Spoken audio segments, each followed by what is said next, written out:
10 News at 10. The ArkLaMiss has been getting hit with some crazy weather. We have some tips to keep drivers safe on the road.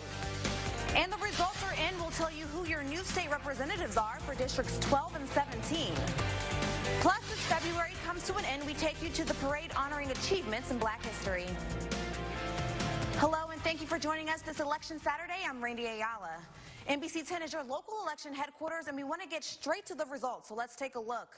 House District 12, your new state representative is Chris Turner, beating Jake Halley by over 2,000 votes. District 17, it looks like Pat Moore wins the seat with 49% of the vote. Not too far behind is former school board member Rodney McFarland. Anthony Garcia and Rodney Welch were also vying for that seat. Both got 9% of the votes with just over 200 votes each. We're getting a slight break from the rain, but as meteorologist Brian Briggs will tell you, more is on the way. And the wetter the roads, the more dangerous they can be. NBC 10's Anna McAllister has some tips to get you from point A to point B safely. Severe storms and torrential downpours have plagued our area this week. And getting on and off the road can be nothing short of a challenge. From the sheets of rain that smack against our windshields to the bumpy, slippery Louisiana roads, going anywhere in this weather can be tough. But there are some things drivers can keep in mind to stay safe. So you're driving along at 50, 60 miles an hour or even faster, and you hit one of those puddles of water, it's going to take that steering wheel out of your hand and going to cause you into a spin and throw you into another vehicle or into a ditch. It's something as simple as monitoring your speed in the rain that Bonner says could make a huge difference. And keep in mind, maintaining the speed limit in the rain isn't the same as on a sunny day. Just because the speed limit says 55 or 65 doesn't mean to go that fast. You know, slow down. Will you be prepared for that all of a sudden where that steering wheel gets jerked out of your hand? Be prepared for that because it's going to happen. And if you do get into an accident in the rain, stay in your vehicle. They're not focusing on anything else around that vehicle other than that vehicle. And if you're in a position to where they even get jerked over and you're not in your vehicle, chances are, you could get hit and killed. If you have to drive in the rain, preparation is always key. Numerous things that you could put yourself into of what if. And if you do that enough, if that's what you do when you're driving, when it does happen, you'll automatically react and you'll act appropriately. Reporting in Sterlington, Anna McAllister, NBC 10, your local news leader. Chief Bonner also recommends that drivers keep a safety kit in their car and make sure it includes a hammer so you can break free if you ever become trapped. On to a crime alert. A Monroe man behind bars after police say he tried to attack someone with a knife. It happened in the 1400 block of Orange Street in Monroe. Police say Jeremy Jones jumped a convenience store counter with a weapon, demanding the victim owed him money.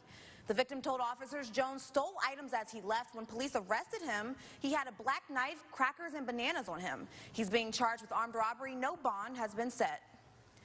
R&B singer R. Kelly appeared in court today after being indicted on 10 counts of criminal sexual abuse. This latest case involves 4 alleged victims, including teenagers. Steve Nanez has a closer look at the investigation and reaction from Kelly's alleged victims. $1 million. That's how much a Chicago judge on Saturday set for R&B singer R. Kelly just hours after he turned himself into authorities. The Grammy Award-winning singer charged with sexually assaulting 4 people, including 3 teens between 1998 and 2010. Prosecutors alleging Kelly's inner circle helped him find his victims.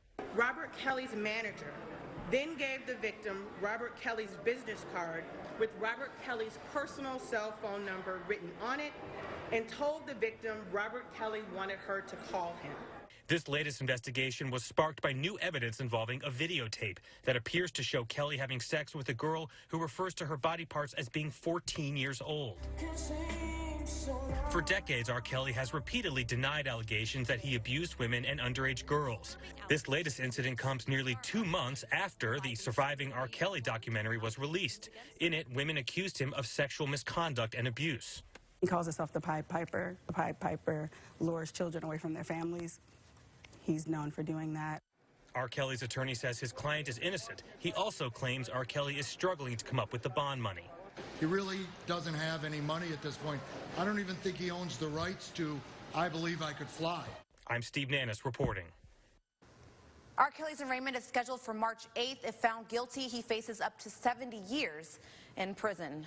Today marks 1 year since the Sterlington teen lost her life to gun violence. Alyssa Knights was shot and killed when a 13-year-old pointed a gun at her head.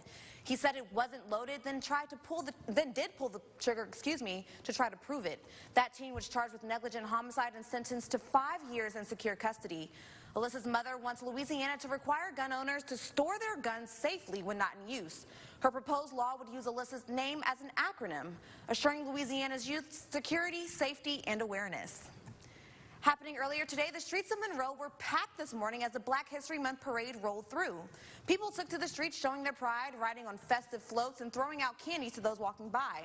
The theme this year, Achievements in Black History. Residents say coming out and showing their support for Black History Month is the least they could do. Well, celebrating Black history. So many people have died, voted for voting, every good reason we should be here.